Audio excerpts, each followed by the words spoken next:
ഇന്നലെ കുമ്പസാരത്തിന്റെ ദിവസമായിരുന്നു, ഇടവധ്യാനമാണ്.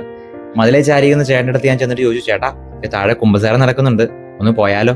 ചേട്ടൻ പറയും, ഓ എന്നാ പോകാനാച്ചാ? അപ്പൊ ഞാൻ ചോദിച്ചു, എന്നാ അവസാനമായിട്ട് കുമ്പസാരിച്ചത്? ചേട്ടൻ പറഞ്ഞു, ഏതാണ്ട് 1 വർഷമൊക്കെ ആയച്ചാ, കഴിഞ്ഞ ഈസ്റ്ററിനെങ്ങാണ്ടാ കുമ്പസാരിച്ചത്. എന്നാ പിന്നെ ഒന്ന് കുമ്പസാരിച്ചൂടെ? ഓ ഇനിയിപ്പോ ദുഃഖവെള്ളി ആവട്ടെ അച്ഛാ. ഞാൻ ചോദിച്ചു, അതിനാ ചേട്ടാ അങ്ങനെ ഒരു ടോക്ക്?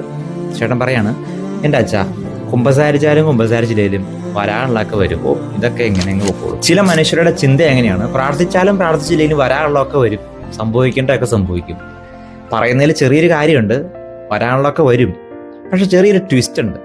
അത് സംഭവിക്കുന്ന അവസാനമാണ്. ഇന്നത്തെ സുവിശേഷത്തിൽ നമ്മൾ കാണുന്നുണ്ട്, 2 ഭവനങ്ങളുടെ കാര്യം പറയുകയാണ്. ഈ 2 ഭവനത്തിന്റെ മേലും വരുന്ന പ്രശ്നങ്ങൾ സെയിം ആണ്. ഇത് മഴ പെയ്തു, വെള്ളപ്പൊക്കം ഉണ്ടായി, കാറ്റൂതി, അത് ആഞ്ഞടിച്ചു. പക്ഷെ ഇതിന്റെ എൻഡ് റിസൾട്ട് ഉണ്ടല്ലോ, അവിടെയാണ് ട്വിസ്റ്റ് ഉള്ളത്. ഒരു ഭവനം അതേപോലെ തന്നെ ഉറച്ചു നിന്നു, പക്ഷെ മറ്റേത് വീണ് തരിപ്പണായി പോയെന്ന് മാത്രമല്ല, അതിന്റെ വീഴ്ച വലുതായിരുന്നു എന്ന് കൂടി പറഞ്ഞു വെക്കുകയാണ്. പ്രശ്നങ്ങളെല്ലാം സെയിം ആണ്. എല്ലാ മനുഷ്യരുടെയും ജീവിതത്തിൽ പ്രശ്നങ്ങളുണ്ടാകും, ബുദ്ധിമുട്ടൊക്കെ ഉണ്ടാകും. പക്ഷേ ഈ ദൈവത്തോട് ചേർന്ന് നിൽക്കുന്ന വ്യക്തി, വചനം അനുസരിക്കുന്ന വ്യക്തി, വചനത്തെ മുറുകെ പിടിക്കുന്ന വ്യക്തിക്ക് അവന്റെ ജീവിതത്തിൽ ഉണ്ടാകുന്ന പ്രശ്നങ്ങളിൽ അവൻ തളർന്നു പോകത്തില്ല എന്നുള്ളതാണ്. പക്ഷെ മറ്റേയാള് തകർന്നു പോകുമെന്ന് തന്നെയാണ്. ഈ പ്രശ്നങ്ങളിലും ബുദ്ധിമുട്ടിന്റെ ഇടയിലൂടെ നീ കടന്നു പോകുമ്പോഴും ഇപ്പോഴും നീ നിലനിൽക്കുന്നുണ്ടല്ലോ, അത് നീ ദൈവത്തോട് ചേർന്ന് നിന്നുകൊണ്ട് മാത്രമാണ്. ചില മനുഷ്യരെ കാണുമ്പോൾ തോന്നിപ്പോയിട്ടുണ്ട്, ഇവരുടെ സ്ഥാനത്ത് വേറെ ആരെങ്കിലും ആയിരുന്നെങ്കിൽ പണ്ടേ ആത്മഹത്യ ചെയ്ത് തന്നെ.